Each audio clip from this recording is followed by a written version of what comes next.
Hi hello అందరికీ నమస్తే. మనకి ఈరోజు అయితే ఎపిసోడ్ చూసుకున్నట్టయితే స్టార్టింగ్ నబిల్ చీఫ్ అయిపోయాడు అనమాట. దాని గురించి మళ్ళీ మాట్లాడుకుందాము. అంతకంటే ముఖ్యమైన జరిగిన ఘట్టం ఏమైతే అర్ధరాత్రి కాడ సైరన్ ఇచ్చేసి మనకు బిగ్ బాస్ హౌస్లో నుంచి ఒక కంటెస్టెంట్ని అయితే ఎలిమినేషన్ చేయడం జరిగింది. అతను ఎవరంటే ఆదిత్య ఓం గారిని. ఇతన్ని అర్ధరాత్రి కాడ మనకు సైరన్ ఇచ్చేసి ముగ్గురు ఓటింగ్లో లిస్ట్లో ఉంటే వాళ్ళ ముగ్గురిని నిలబెట్టి కంటెస్టెంట్ల ద్వారా ఓటింగ్ వేసి ఎక్కువ ఓట్లు బయటికి పోవడానికి ఆదిత్య ఓం మీద వేయడం జరిగింది. ఆ విధంగా బిగ్ బాస్ ఆదిత్య ఓంని 5th ఎలిమినేషన్గా బయటికి పంపించేయడం జరిగింది. ఇది మిడ్ వీక్ ఎలిమినేషన్గా ఆదిత్య ఓంని పాపం సడన్గా అర్ధరాత్రి కాడ ఇంట్లో నుంచి గెంటేయడం అయితే జరిగిందనమాట. సో ఈ విధంగా చూసినట్టయితే పాపం కొంచెం బాధాకర విషయమే. సడన్గా పంపించేయడం అనేది బాధాకర విషయము. ఇంకా అతను బిగ్ బాస్ కూడా చెప్పడం జరిగింది. ఓటింగ్లో కూడా తక్కువ పర్సంటేజ్ కూడా వచ్చింది. సభ్యులు కూడా అతనికే ఎక్కువ మంది బయటకు వెళ్ళడానికి మద్దతుగా తెలిపినారు కాబట్టి అతన్ని పంపించేయడం జరిగింది. సో ఇప్పుడిప్పుడే అతని గేమ్స్ కొంచెం ఆడుతూ ఉండే కొంచెము నైనికాతో పోలిస్తే అతను కొంచెం స్ట్రాంగ్ అనేది నా అభిప్రాయము. సో ఇంక మనం ఏం చేయలేము కాబట్టి ఇది ఫెయిర్ అని చెప్పలేము, అన్ఫెయిర్ అని చెప్పలేము. జరిగిపోయింది, అతను పాపం అని చెప్పొచ్చు అంతే అనమాట. జాలి పడడం తప్ప చేయడానికి ఏం లేదు. ఇది నా అభిప్రాయం అనమాట. ఇంక నెక్స్ట్ మనం చూసుకున్నట్టయితే నబిల్ చీఫ్ అయిపోయాడు అనమాట, మెగా చీఫ్ అయిపోయాడు మళ్ళీ అందులో కూడా. ఇంకటి నుంచి మనకు కొత్తగా వస్తారు కదా సభ్యులు. శనివారం ఆదివారం కొత్తగా 8 మంది సభ్యులు వస్తారనమాట. వాళ్ళు 2 క్లాన్లుగా మాత్రమే ఉంటాయన్నమాట. కొత్త సభ్యులకు కొత్తగా చీఫ్ ఎన్నికవుతారు.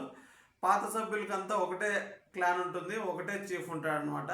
అది నబీల్ మనకు సెలెక్ట్ అయిపోయినాడు. మళ్ళీ దాంట్లో పృథ్వీను నబీలు ఇద్దరిలో ఒకరు మెగా చీఫ్ ఎవరైనా కావచ్చని కంటెస్ట్ పెట్టడం జరిగింది. ఆ కంటెస్ట్లో గేమ్లో టాస్క్లో మనకు పృథ్వీ ఫాస్ట్గానే పనిచేసినాడు అనమాట. ఆ టాస్క్ ఏమంటే ఐఆమ్ మెగా చీఫ్ అని లెటర్స్ ఉంటాయి, ఫాస్ట్గా వెళ్ళి అవి సెట్ చేయాలన్నమాట ఒక ఆర్డర్లో. అందులో నబీల్ కొంచెం స్లోగానే చేసినాడు, కానీ పృథ్వీ ఫాస్ట్గా చేసినాడు. కానీ అతను చేసిన పొరపాటు ఏమంటే ఐఆమ్ మెగా చీఫ్ అంటే ఆర్డర్లో దానిలో స్పేస్ ఐకి ఆమెకి మధ్యలో స్పేస్ ఇవ్వకపోవడం అనేది అతని తప్పు. ఆ చిన్న వేగం ఉంది కానీ అతనికి కొద్దిగా మైండ్ పనిచేయలేనమాట. వేరే వాళ్ళు కూడా అది గమనించలేకపోయినారు, చెప్పలేకపోయినారు.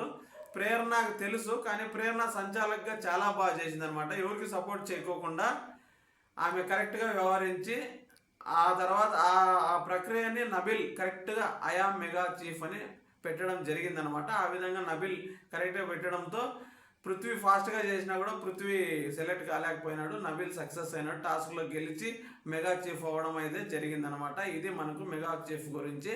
ఇందులో మళ్ళీ అతి రాద్ధాంతం ఏం జరిగింది అంటే ప్రేరణ చాలా చక్కగా సంచాలకుగా చేసింది, కానీ యష్మి ఎక్కడ లేని ఆమె బాధని, ఆమె విరక్తిని, ఆమె ఏమేమో బాధపడిపోతూ పృథ్వీ సంచాలక్ కాలేదని పృథ్వీ కన్నా కూడా ఎక్కువగా యష్మి. సరే అండి, నీకు ఒకవేళ ఉద్దేశం ఉండొచ్చు యష్మికి పృథ్వీనే కావాలి అని. పృథ్వీనే కావాలి అన్నప్పుడు మీరు అప్పుడు హింట్ ఇచ్చింటే కూడా తప్పు లేదు. అప్పుడు అక్షరాలు పెట్టినప్పుడు వాళ్ళేమి హింట్ ఇవ్వలేదు, నిఖిల్ హింట్ ఇవ్వలేదు, యష్మి హింట్ ఇవ్వలేదు. ప్రేరణ తెలుసు కదా ఆమె సంచాలక బాగా చేసింది. ఆమె ఎవరికి హింట్ ఇవ్వలేదని, ఆమె ఎవరికి మద్దతు తెలుపుకోకుండా ఆమె అయితే చెప్తూ ఉందన్నమాట, సరిగా పెట్టాలి అని చెప్తూ ఉంది. ఆ ప్రేరణ అనేది ఏమీ నచ్చలేదంట యష్మికాకి. పృథ్వీకి నువ్వు సహాయం చేయాల్సిండే, నువ్వు హెల్ప్ చేయాల్సిండే, ఒక హింట్ ఇవ్వాల్సిండే, పృథ్వీకి ఫేవర్గా చేయాల్సిండే నీ డిసిషను అని ప్రతి చిన్నదానికి ఈ మధ్య ఆమె అనడము ఏడవడము ఇదైతే వెరీ టూ మచ్ అతి చేస్తుంది అనేది నా అభిప్రాయం అండి. మీ అభిప్రాయం కూడా తెలియజేయండి.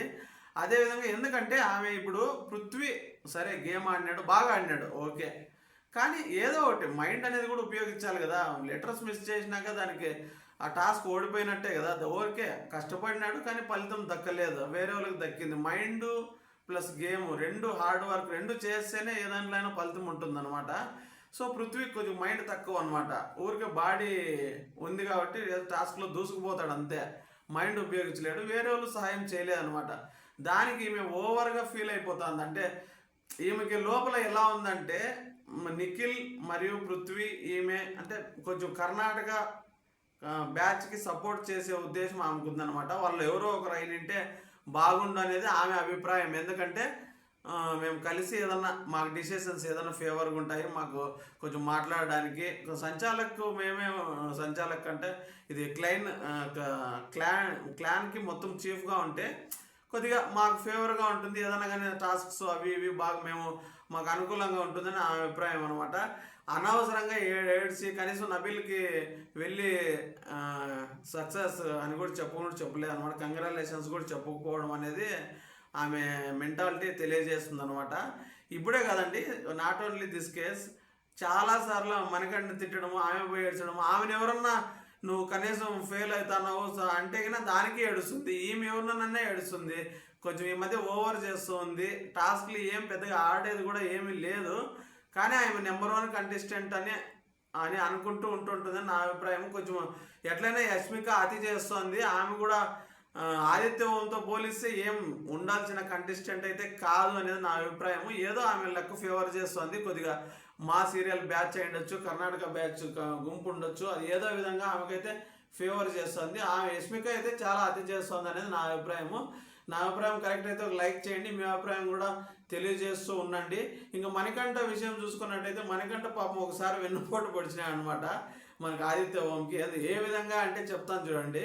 పాపం అతను ఎప్పుడు ఇతనికి నువ్వు బాగానే ఆడుతున్నావు, డెవలప్ అవుతున్నావు, ఇట్లే డెవలప్ అవ్వు, బాగా ఆడు, ఏమిటికి భయపడొద్దు, నువ్వు సక్సెస్ అవుతావు, నువ్వు ఏడ నామినేషన్ కావు, ఎలిమినేషన్కి వెళ్ళవు, నీకు ఓటింగ్ బాగుంది, నీ పర్ఫార్మెన్స్ బాగుంది, నువ్వు డెవలప్ అవుతావు, ఈ విధంగా మోటివేట్ చేస్తూ ఉండేవాడు అనమాట. డైలీ అతనికి ఏదైనా కానీ హెల్ప్ చేస్తూ ఉండేవాళ్ళు, పాజిటివ్ టాక్ ఇస్తూ ఉండేవాడు అనమాట.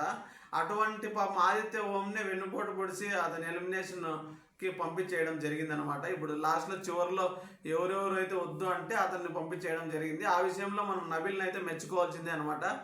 ఆదిత్య ఓం, ప్రేరణ మరియు నబీల్ ఇద్దరిలో ఎవరు చీఫ్ కావాలో అన్నప్పుడు ఆదిత్య ఓం ప్రేరణకి ఓటు వేయడం జరిగింది. అయినా కూడా అంతకు ముందే జరిగిన సంఘటన అది మనసులో పెట్టుకోకుండా కూడా నబీల్ మరియు మళ్ళీ ఆదిత్య ఓంకి అనుకూలంగా ఓటు వేయడం జరిగిందనమాట, అతను ఉండాలి అని. సో అతను వచ్చి విష్ణుప్రియకి వేయడం జరిగింది. విష్ణుప్రియ కూడా ఎందుకు అర్హురాలు అంటే ఆమె కూడా ఈ మధ్య గేమ్ అయితే ఈ వారంలో అయితే ఎత్తిపోయిందనమాట. దానికి కారణాలు అయితే చాలా ఉన్నాయి. ఆమె చాలా లైట్ తీసుకుంటుంది, సీరియస్నెస్ అయితే తగ్గిందనేది నా అభిప్రాయము. అదేవిధంగా నాకు ఆడియన్స్ ఉన్నారులే, నాకంతా ఫ్యాన్ ఫాలోయింగ్ ఉందిలే అని చూసుకొని గేమ్స్ ఆడకపోవడం, సీరియస్నెస్ లేకపోవడం, ఆ విధంగా ఆమె ఓటింగ్ శాతాన్ని కూడా పూర్తిగా తగ్గించేసుకుంది. నెక్స్ట్ ఎలిమినేషన్ లిస్ట్లో ఇప్పుడు నైనిక, విష్ణుప్రియ ఉండడం అనేది గమనార్హం అనమాట. సో విష్ణుప్రియ ఇలానే ఆడితే ఆమె చాలా రోజులు ఉండే ప్రసక్తి అయితే లేదు. ఆమె ఊహించుకున్నట్టు ఆడియన్స్ గేమ్ ఆడుకోకుంటే ఓటేసే ప్రసక్తి అయితే ఉండదనేది నా అభిప్రాయం అనమాట. విష్ణు గేమ్ అయితే తగ్గిందనేది నా అభిప్రాయము. అదేవిధంగా ఆమె పృథ్వీ ట్రాక్లో పడిపోయి గేమ్ని సీరియస్నెస్ తీసుకోకుండా సైడ్ అయిపోతుంది అనేది నా అభిప్రాయం. అప్పుడే యష్మిక బాధపడుతున్నప్పుడు విష్ణు కూడా పోయి పృథ్వీ గెలిచింటే బాగుండు, పృథ్వీ అయితే బాగుండు అంటే ఈ విధంగా ఒకసారి విన్ అయిపోయినాక వాళ్ళకి అప్రిషియేషన్ చేసి వాళ్ళని ఆహ్వానించడం అనేది అక్కడ ఎప్పుడు టాస్క్ అన్నాక ఎవరో ఒకరే గెలుస్తుంటారు, ఓడిపోతుంటారు. ఆడే అన్నించే పోటీ ఉండాలి, మన క్లాను మనం ఉండాలి. తర్వాత ఓటమి గెలుపు అయిపోయినాక ఎవరు గెలిచింటారో వాళ్ళకి పోయి మనము కంగ్రాచులేషన్స్ చెప్పి వాళ్ళు స్వీకరించడం అనేది ఆ బిగ్ బాస్లో సాంప్రదాయం అనమాట జరుగుతుండే. అవన్నీ కూడా యష్మి, విష్ణు వీళ్ళంతా పాటించకపోతూ ఉండకపోవడము, వీళ్ళంతా గ్యాంగ్ మాదిరి ఏర్పడుతూ ఉండడం అనేది, అంటే వన్ సైడ్ మణికంఠనైతే ఇంక ఏకపక్షంగా ఒక్కోసారి అతను మాటలకు పాపం వాల్యూ ఇవ్వకుండా తీసి పారేస్తా అంటారు అనమాట. అతను కూడా ఇప్పుడు ఇలాంటి విషయాలు అతనికి ఎవరైతే మంచి చేస్తుంటారో అతనికి వాళ్ళకే సెడప్ చేయడం అనేది అతని క్యారెక్టర్ అయితే అందరికీ తెలుస్తూ ఉంది. ఆ సంఘటనలు అయితే చాలా చేసినాడు మణికంఠ, అది అందరి విషయాల్లో కూడా చేస్తూ ఉన్నాడు. అతనికి ఎవరైతే మంచి చేస్తారో వాళ్ళకి ఇబ్బంది పెట్టేసి వాళ్ళకే వెన్నుపోటు పొడుస్తాడు అనమాట. ఇదైతే మణికంఠ క్యారెక్టరు. ఒక్కోసారి అతని మీద సింపతి వచ్చినా ఇలాంటి పనుల ద్వారా అతనైతే క్యారెక్టర్ని అయితే కోల్పోతుంది, కొన్ని తప్పుడు నిర్ణయాలు అయితే తీసుకుంటున్నాడు అనేది నా అభిప్రాయము. ఇంకా ఈరోజు ఎపిసోడ్ గురించి ఇంతేనండి. సడన్ ఎలిమినేషను మరియు నబీల్ చీఫ్ కావడము, ఇంతటితో ఈ ఎపిసోడ్ అయితే ముగిసిందనమాట. ఇక నెక్స్ట్ ఎలిమినేషన్ కూడా మనకు శనివారం, ఆదివారం ఉన్నాయి. కొత్త కంటెస్టెంట్లు ఎవరెవరో అంత కంబ్యాక్ ఇస్తారనమాట. ఆల్రెడీ బిగ్ బాస్లోకి వచ్చిపోయిన వాళ్ళే పాత కంటెస్టెంట్లని కొత్తగా రీలోడ్ కొడుతున్నారు. సో ఆదివారం నుంచి ఇంకా మజా అనేది మనకు పెరుగుతుంది బిగ్ బాస్లో. సో ఈ వీడియో నచ్చితే ఒక లైక్ చేయండి, నా అభిప్రాయాలను కరెక్ట్ అయితే ఒక కామెంట్ రూపంలో తెలియజేయండి. అదేవిధంగా నా బిగ్ బాస్ వీడియోలు చూస్తున్నాను, నన్ను ఎంకరేజ్ చేయండి. Rayudu food and travels YouTube మరియు ఫేస్బుక్లో చూడండి. నా ఛానల్ని యూట్యూబ్లో సబ్స్క్రైబ్ చేసుకోండి, నన్ను ఎంకరేజ్ చేయండి. ధన్యవాదాలు.